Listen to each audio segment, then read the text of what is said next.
ये जो हाथी है ये पूर्व जन्म में इंद्रद्युम्न नाम का एक राजा था।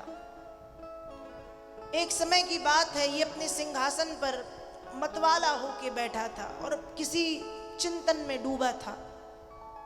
उसी समय अगस्त मुनि का आगमन हुआ। अगस्त मुनि के आते ही इसमें कोई परिवर्तन नहीं, वैसे ही बैठा रहा, किसी चिंतन में डूबा, खोया खोया, ना हिला, ना उनको देख के मुस्कुराया, ना हाथ जोड़ के प्रणाम किया, यहाँ तक कि ये भी नहीं कहा कि आइए गुरुदेव, आइए मुनिवर बैठिए, कुछ भी नहीं, बस देखता रहा। अगस्त मुनि को इंद्रद्युम्न की ये बात अच्छी नहीं लगी, तो श्राप दे दिया कि मेरे आने पर तू जड़ पशु की भांति बैठा रहा, मैं तुझे श्राप देता हूं कि जा तू जड़ पशु अर्थात हाथी बन जा।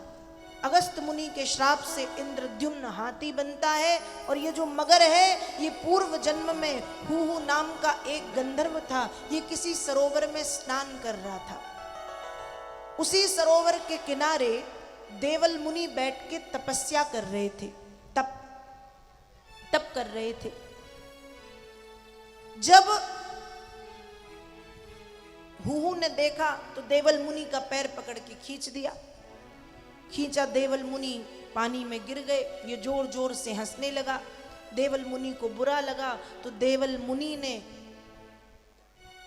उस हूहू नाम के गंधर्व को श्राप दिया कि तेरा ये जो कृत्य है ये एक मगर की भांति है, इसलिए जा तू एक मगर बन जा।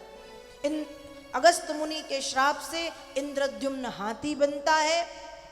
देवल मुनि के श्राप से हूहू नाम का गंधर्व मगर बनता है। और ये भी कहा मगर से कि जब श्री हरि नारायण आएंगे तो वही अपने सुदर्शन से तेरा उद्धार करेंगे। तो भगवान गजेंद्र की रक्षा करने के लिए जब पहुंचे तो गजेंद्र की रक्षा करके भगवान ने देवल मुनि के मान को रखा, मतलब मगर का सिर काटा, वो मुक्त हो गया। यहाँ गजेंद्र की रक्षा हुई। भागवत में इस तरह से गजेंद्र मोक्ष की पावन कथा का वर्णन श्री व्यास जी महाराज करते हैं।